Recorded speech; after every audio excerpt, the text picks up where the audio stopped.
മോളെ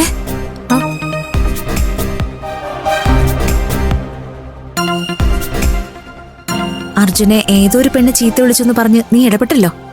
അതിന്റെ അർത്ഥം നീ അർജുനെ സ്നേഹിക്കുന്നുണ്ടെന്നാ. നിനക്ക് പഠിക്കാനും ജോലിക്ക് പോകാനൊന്നും താല്പര്യമില്ലെങ്കിൽ വേണ്ട. ഞാനും അനുപേട്ടനും കൂടി അർജുന്റെ വീട്ടുകാരുമായിട്ട് സംസാരിച്ച് നിങ്ങളുടെ കല്യാണം ഉറപ്പിക്കാം. അയ്യേ, ഞാൻ അവനെ കെട്ടാനോ?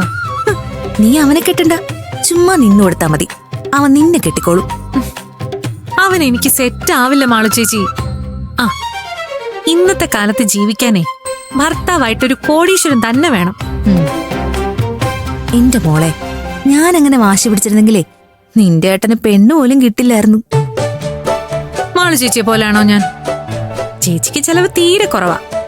അമ്പലത്തില് വഴിപാട് കഴിക്കുന്നതിന് മാത്രമേ കാശ് മുടക്കുള്ളൂ. എനിക്കങ്ങനല്ല.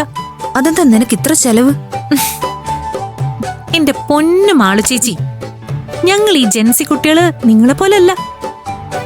ഒരു മാസം ഞങ്ങക്ക് പട്ടിണി കിടക്കണമെങ്കിൽ പോലും കുറഞ്ഞതൊരു 50,000 രൂപയെങ്കിലും വേണം. 50,000 രൂപയോ? ഒരു മോളിലോട്ട് ജസ്റ്റ് ഒന്ന് കയറി പുറത്തോട്ട് ഇറങ്ങണമെങ്കിൽ തന്നെ കുറഞ്ഞതൊരു 10,000 രൂപയെങ്കിലും വേണം. ആ, ഇതിനിടയിൽ വെഡിങ്, എൻഗേജ്മെന്റ്, ബർത്ത്ഡേ എന്നൊക്കെ പറഞ്ഞ് ഗിഫ്റ്റ് കൊടുക്കണമെങ്കിലേ ഒരു 10,000 അതിനും വേണം. പിന്നെ ഈ ചടങ്ങിനൊക്കെ പോവാൻ പുതിയ ഡ്രസ്സ് വാങ്ങിക്കണ്ടേ? ഇനി സാരിയാ ഉടുക്കുന്നതെന്നുണ്ടെങ്കിൽ ഉടുപ്പിക്കാൻ വരുന്ന ഡ്രേപ്പിസിന് ഒരു 1000 രൂപ പിന്നെയും ചെലവാക്കണം. ഇപ്പൊ ഇത്രയും കാശ് അനുപേട്ടനാണോ മുടക്കുന്നത്? ഏട്ടൻ കുറച്ചൊക്കെ പോക്കറ്റ് മണി തരും. അതുകൊണ്ട് ഞാൻ വളരെ കഷ്ടപ്പെട്ട് അഡ്ജസ്റ്റ് ചെയ്യാൻ എന്റെ ചേച്ചി. ആഹാ, ഞാൻ അറിയാതെ അനിയത്തെ പറ്റുന്നത്ര വഷളാക്കി വെച്ചിട്ട് ഒടുവിൽ ഇവളോട് സംസാരിക്കാൻ ഞാൻ തന്നെ വേണോ അല്ലേ? അയ്യോ, ഇത്രയും കാശൊന്നും ഞാൻ ഇവക്ക് കൊടുക്കാറില്ല. നിങ്ങൾ കൂടുതലൊന്നും പറയണ്ടാട്ടാ. ഒരു കുഞ്ഞിക്കാല് കാണാൻ വേണ്ടി ദേവിക്ക് പൊന്നുകൊണ്ടൊരു തൊട്ടില് സമർപ്പിക്കണമെന്ന് പറഞ്ഞ നിങ്ങളുടെ കയ്യിൽ കാശില്ല. സിദ്ധം പറഞ്ഞ പുത്രകാമേഷ്ടി ഹോമം നടത്താൻ കാശില്ല. സന്താനഗോപാലം കഥകളി നടത്താൻ കാശില്ല. അനിയത്തിയുടെ ജെൻസി തോന്നിയാസ ചെലവുകൾക്ക് മാത്രം ഇഷ്ടം പോലെ കാശുണ്ടല്ലേ? എന്റെ മാളു, ദേ ഇവളുടെ ആഗ്രഹങ്ങൾ പറയുന്നതാ. ഇന്ന് വരെ ഞാൻ ഇത്രയും കാശ് ഇവക്ക് കൊടുത്തിട്ടില്ല. പറയടി, ഞാൻ നിനക്ക് ഇത്രയും കാശ് ഏതെങ്കിലും ഒരു മാസം തന്നിട്ടുണ്ടോ? കുറച്ചൊക്കെ തന്നിട്ടുണ്ട്. പിന്നെ കുറച്ചൊക്കെ ഏട്ടനറിയാതെ ഞാൻ പേഴ്സിൽ നിന്ന് എടുത്തിട്ടുണ്ട്. കണ്ടോ കണ്ടോ, സാധാരണ പേഴ്സിൽ നിന്ന് കാശ് പോകുന്നതിന് അനുപേട്ടൻ എന്നെയല്ലേ കുറ്റം പറയാറുള്ളത്? കാശ് പോയ വഴി ഇപ്പൊ മനസ്സിലായല്ലോ. ആ, മാളു ചേച്ചി ഏട്ടന്റെ പേഴ്സിൽ നിന്ന് കാശ് അടിച്ചു മാറ്റുന്നത് ഞാനും കണ്ടിട്ടുണ്ടേ.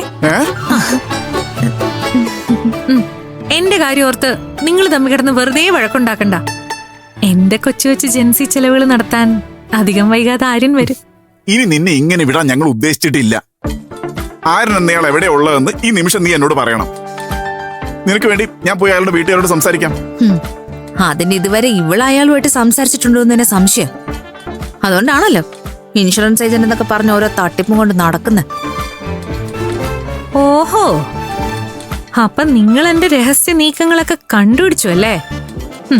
എങ്കി കേട്ടോ, ആര്യനും ഞാനും ക്ലോസ് ഫ്രണ്ട്സാ. ഓ, ആ അർജുന്റെ കൂടെ നടന്ന അവന്റെ തള്ളു സ്വഭാവം നിനക്കും കിട്ടിയോ? തള്ളല്ല, ആര്യനും ഞാനും തമ്മി ക്ലോസ് ആണെന്ന് ഞാൻ തെളിയിക്കും. ഇനി അങ്ങനെ കണ്ടവന്മാരുടെ പിന്നാലെ ചുറ്റാൻ നിന്നെ ഞങ്ങൾ അനുവദിക്കില്ല. നാളെ മുതൽ കോച്ചിങ്ങിന് പോയി അത് കഴിഞ്ഞ ഉടനെ തന്നെ ഇവിടെ തിരിച്ചെത്തിക്കോണം.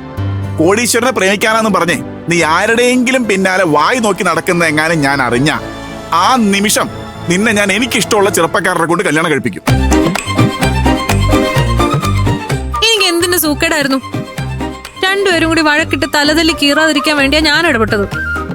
അവസാനം നിങ്ങൾ രണ്ടുപേരും ഒന്നായി, ഞാൻ ഒറ്റപ്പെട്ടു അല്ലേ? ആ, ആയിക്കോട്ടെ, അങ്ങനെ തന്നെ കരുതിക്കോ. ഇനി നിന്നോട് യാതൊരുവിധ കോംപ്രമൈസിനും ഞങ്ങളില്ല. അവള് വന്നേ.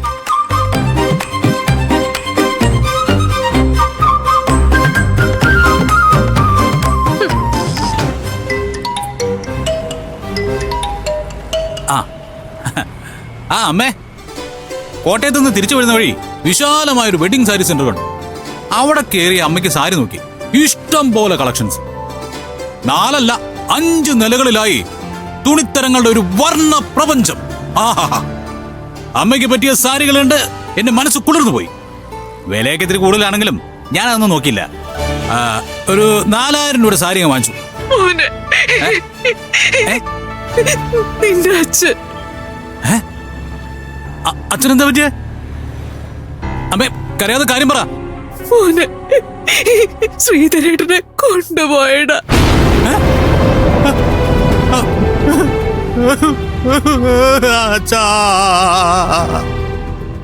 ഏട്ടാ, എത്രയും വേഗം ഏട്ടനും പോണം. അച്ഛനെ തിരിച്ചു കൊണ്ടുവരണം.